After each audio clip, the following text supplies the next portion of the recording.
प्रणाम। राम राम। आदरणीय बंधुओं, लॉकडाउन के तीसरे चरण में लोक सुमंगल संवाद का भी यह तीसरा चरण का अष्टम दिवस गांधी दर्शन पर हम बापू के एकादश व्रत की चर्चा कर रहे हैं। आज बापू ने जो सत्य की साधना किया, सत्य का महाव्रत किया, उनकी जो आराधना रही, उसमें एक शब्द आता है सहिष्णुता, जिसको बापू स्वीकार मन से नहीं करते थे, लेकिन कहा कि अभी कोई नया शब्द इसका नहीं मिल रहा है, यानी सर्वधर्म समभाव की बात उन्होंने किया। बापू की जो तप थी, जो साधना थी, मनुष्यों के जीने का जो मार्ग था,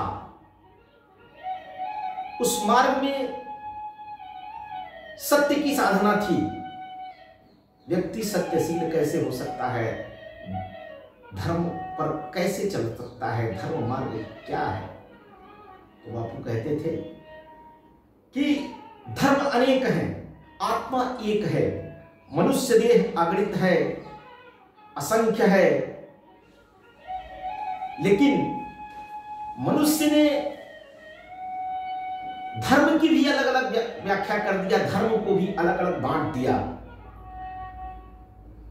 जिसको कई जगह पंथ और संप्रदाय के नाम से भी ऐसे व्याख्या होती है। क्योंकि कहा जाता है कि कोस कोस पर पानी बदले, चार कोस पर वाणी। तो वाणी है, भाषा है, अलग अलग होने के कारण से उसके भाव, अर्थ भी अलग अलग निकलते हैं। हिंदी साहित्य में उसका भाव कुछ अलग है, तो आंग्ल भाषा में भाव उसका कुछ अलग निकलता है। जैसे सहिष्णुता को अंग्रेजी में टॉलरेंस कहते हैं, धर्म को रिलीजन कहते हैं। यहां वो जिसको रिलीजन कहते हैं उसको पंथ कहते हैं। धर्म तो एक है, सनातन है, चिरंजीवी है, वह मानवता का धर्म है, वह सृष्टि का धर्म है, प्रकृति का धर्म है। लेकिन कई बार धर्म को हम पूजा पाठ से जोड़ करके ऐसे देखते हैं, जिसको कहते हैं कि हम एक कल्पना करते हैं ईश्वर के बारे में। इसलिए यहां पर एक ईश्वरवादी भी लोग हैं धर्म के नाम पर, जो एक जिनका ईश्वर है, एक पुस्तक है, एक पर आस्था है। तो ऐसे एकेश्वरवादी भी हैं, बहुदेववादी भी हैं, जिनके अनन्य देवता हैं, अनन्य पुस्तकें हैं, सब पर उनकी श्रद्धा है। यहां आस्तिक भी हैं, नास्तिक भी हैं, प्रकृतिवादी भी हैं, यानी अन्य प्रकार के धर्म, पंथ, संप्रदाय दुनिया में विकसित हैं। सबकी अपनी अपनी विचारधारा है, अपनी अपनी सोच है, और अपने द्वारा बनाए गए उनके नियम और कायदे कानून हैं। लेकिन बापू कहते थे कि सत्य एक है, ईश्वर एक है, और ईश्वर एक है तो सत्य एक है। नदियां एक घाट बहते रे सत्यम, अगर सत्य एक है तो सत्यम एकम विप्रा बहुधा वदन्ति। तो ऐसी अनेक बातें बापू को लगा कि यह समाज में जो व्यवस्था है, यह रचना है, यह जो खड़ी है, यह राज्य में विहीन व्यवस्था होनी चाहिए। व्यवस्था विहीन व्यवस्था होनी चाहिए, राम राज्य होना चाहिए, सब का जीवन सुखमय होना चाहिए। तो वह ईश्वर के धर्म की बात करते थे। फिर भी बापू जिस समय थे उस समय अनेक मत पंथ संप्रदाय आपस में संघर्ष करते थे, लड़ रहे थे। हमारा धर्म ऊंचा है, हमारा धर्म ऊंचा है, हम श्रेष्ठ हैं। और उनको भी इन बातों से समझौता करना पड़ा। वो कहते थे कि रघुपति राघव राजा राम, पति तपावन सीताराम, ईश्वर अल्लाह तेरे नाम, सबको सन्मत दे भगवान। ऐसा भजन वो गाते थे, उनके आश्रम में भजन चलता था। तो वह जब सर्वधर्म समभाव की बात करते थे तो ऐसा लगता था कि बापू ये क्या कह रहे हैं। तो उनका मानना था, जैसे एक विचारक हुए यशवंतराव केलकर, वह कहते थे कि व्यक्ति अपूर्णांक है। ऐसे बापू भी कहते थे कि अगर व्यक्ति अपूर्णांक है तो उसके द्वारा कल्पित धर्म कैसे पूर्णांक हो जाएगा। और जब धर्म पूर्णांक नहीं होगा, उसमें भी कुछ कमियां रहेंगी, उसके लिए भी दूसरा उसमें मीन मेख निकालेगा ही। तो किसी का भी धर्म पूर्णांक नहीं है, जैसे व्यक्ति पूर्णांक नहीं है तो उसके द्वारा कल्पित धर्म कैसे पूर्णांक हो जाएगा। उसमें भी गुण दोष रहेगा ही, मीन मेख निकालने वाले उसमें भी निकालेंगे ही। और यह सब धर्मों की बात है, सब पंथों की बात है, सब संप्रदायों की बात है। इसलिए शास्त्रार्थ होते रहे, हम श्रेष्ठ तो हम श्रेष्ठ, यह चलता रहा और यह चलता भी रहेगा। क्योंकि गुण और दोष जैसे शरीर में रहते हैं वैसे कुछ न कुछ वहां भी रहेगा ही। और सब व्यक्ति के ऊपर है कि समाज में जो व्यक्ति है वह कैसा है, उसका व्यवहार कैसा है, आचार कैसा है, आचरण कैसा है। इस नाते से सभी पंथों को, सभी संप्रदायों को चलाने वाले लोग और उसको पालन करने वाले लोगों का आचरण कैसा है, उनकी आचरण अर्चना है कि नहीं तो वो कर्मकांड में फंस करके विवाद करते रहेंगे, हिंसा जारी रहेगी। इसलिए बापू अहिंसा की बात करते थे। तो सर्वधर्म समभाव की जहां बात आती है, यहां तो विद्वान अपनी अपनी बात कहेगा नहीं। जैसे बापू को जापान से 3 बंदर मिले थे। एक ने कहा कि बुरा मत कहो, बुरा मत सुनो, बुरा मत देखो। बापू के वह आश्रम में बंदर प्रेरणा के केंद्र है। लेकिन जब विचार करते हैं सकारात्मकता का, तो हमारे अभी वर्धा हिंदी विश्वविद्यालय के कुलपति हैं डॉक्टर रजनीश शुक्ल जी, डॉक्टर साहब विद्वान हैं, कहते हैं कि सकारात्मक भाव होना चाहिए। बुरा मत देखो, बुरा मत कहो, बुरा मत सुनो के बजाय यह भारतीय चिंतन तो कहता है कि अच्छा देखो, अच्छा सुनो, अच्छा करो।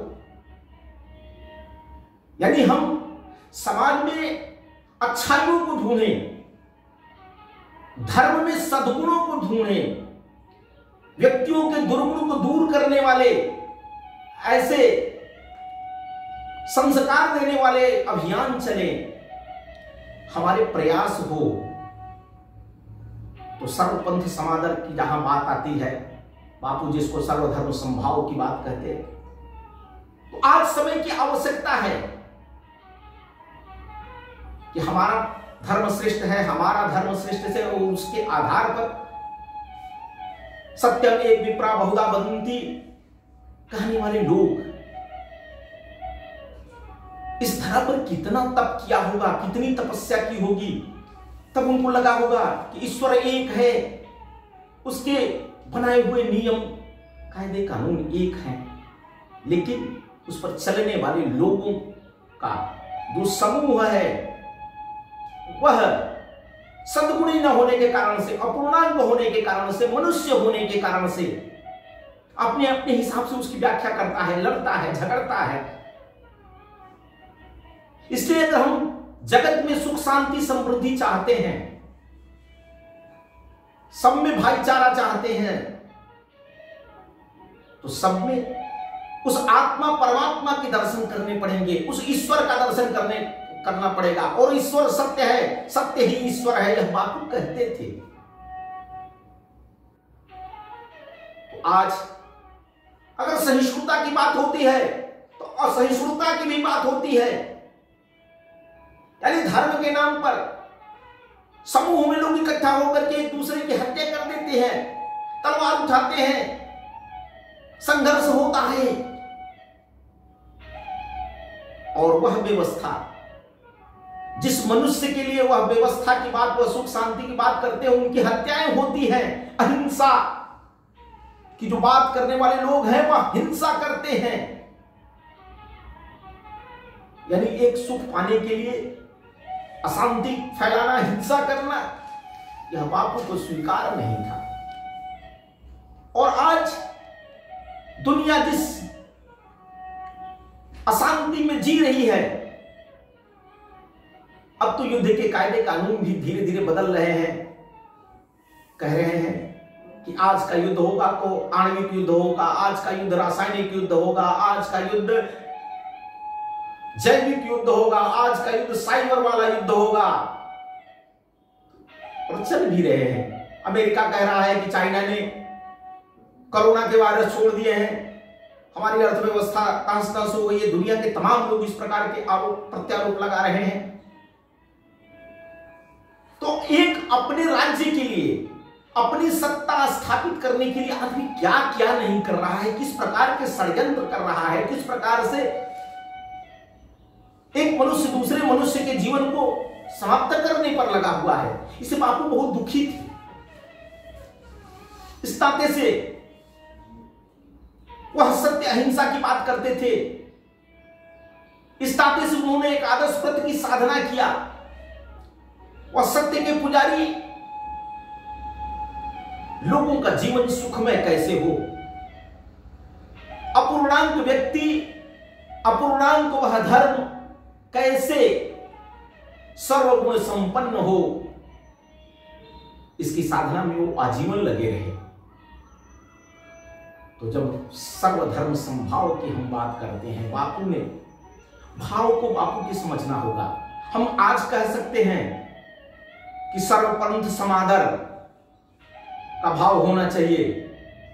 भारतीय संविधान में भी है, सभी पंथों के बारे में समान आदर की बात की गई है, सबका व्यवहार एक होना चाहिए। लेकिन एक ईश्वरीय तत्व एक होने के कारण से, पंच तत्व का यह बने मनुष्य का जो शरीर है, वह जो ईश्वरीय धर्म है, प्रकृति का जो धर्म है, उस पर तो हम चले जिससे आम लोगों का जीवन सुख शांति पूर्वक बीते। हम जिस सुख की कल्पना करते हैं, जिस मानसिक शांति की कल्पना करते हैं, जिस आत्मिक आनंद की कल्पना करते हैं, परमानंद की कल्पना करते हैं, उसकी खोज में मनुष्य अपनी शांति को खोता जा रहा है।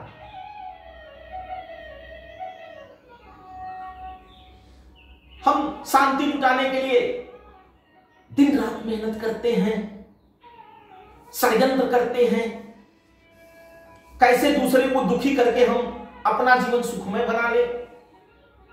भोगवाद की तरफ बढ़ते जा रहे हैं, कदाचार की तरफ बढ़ते जा रहे हैं। यह कैसा सुख? यानी जो विभिन्न माध्यमों से ऐसे उपाय करके जो धन कमाने रहा वह भी दुखी है, और जो दरिद्र है वह तो दुखी है ही है। यानी कोई इसमें सुखी नहीं है। पूंजीपति भी नहीं सुखी है और मजदूर भी नहीं सुखी है,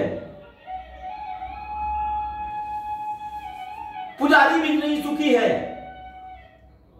और आम जनता भी नहीं सुखी है। यानी हमारा धर्म कैसे प्रसार पावे, इसके लिए धर्माचार्य देश भर में, दुनिया भर में घूम करके धर्मोपदेश करते हैं, पैसे बांटते हैं, विभिन्न प्रकार से धर्म परिवर्तन का काम कराते हैं, संघर्ष करते हैं। या कोई धर्म है क्या? बापू कहते थे कि अगर यही धर्म है तो समाज जीवन को सोचना पड़ेगा, विचारना पड़ेगा। इसलिए कर्मकांड जुदा जुदा हो सकते हैं, संप्रदाय अनेक हो सकते हैं, लेकिन सत्य धर्म तो एक ही है, वह प्रकृति का धर्म है। और इसके पालन की बात बापू करते थे। तो आज वैश्विक जीवन में जिस प्रकार के आपाधापी चल रही है, अशांति का जीवन चल रहा है, उस जीवन को सुखमय बनाने के लिए, आनंददायी बनाने के लिए हमको उस सत्य के मार्ग पर चलना पड़ेगा। सत्यम वद धर्मम चर की जो बात बापू ने कही, अहिंसा का मार्ग जो बापू ने दिखाया, अपने से मनसा वाचा कर्मणा, किसी को कष्ट न देना, यही मानवीय जीवन है, यही मानवीय धर्म है। और जिसके परिप्रेक्ष्य में बापू सर्वधर्म समभाव की बात करते थे, वह नरसिंह मेहता का भजन बापू के आश्रमों में जो गुनगुनाया जाता था, जो प्रातः काल प्रभात वेला में, मंगल प्रभात में होता था कि वैश्व जन तो तेने कहिए जे पीड़ पराई जाने रे। वैष्णव जन तो वह है जो दूसरे के दुख को जाने, दूसरे के लिए करुणा है उसके मन में आवे, प्रेम आवे, स्नेह आवे, सहयोग दे। इसलिए बापू के भाव को समझने के लिए यह शब्दों पर नहीं जाना पड़ेगा, इसकी गहनता में जाना पड़ेगा, इसके गुह्यार्थ में जाना पड़ेगा कि बापू अगर सर्वधर्म समभाव की बात करते थे तो वह सर्वधर्म समभाव का, यानी सभी धर्मों का आदर करते हुए वह एक जो धर्म है, मानवीयता का धर्म, एकात्मानववाद का धर्म, अंत्योदय का धर्म, सर्वोदय का धर्म, उस धर्म पर राजा भी चले, प्रजा भी चले और सबका जीवन सुखमय हो, जय जगत की संकल्पना साकार हो। इसलिए बापू के इस धर्म सर्वधर्म समभाव को आदर देते हुए हम समाज जीवन को इस दिशा में ले चलने का प्रयास करें। बापू को यही सच्ची श्रद्धांजलि होगी, यही उनके लिए आदरांजलि होगी, श्रद्धांजलि होगी। तो हम सब इस सत्य को समझें और इस मार्ग पर चलने का निरंतर प्रयास करें, यही आप सबसे प्रार्थना है। प्रणाम।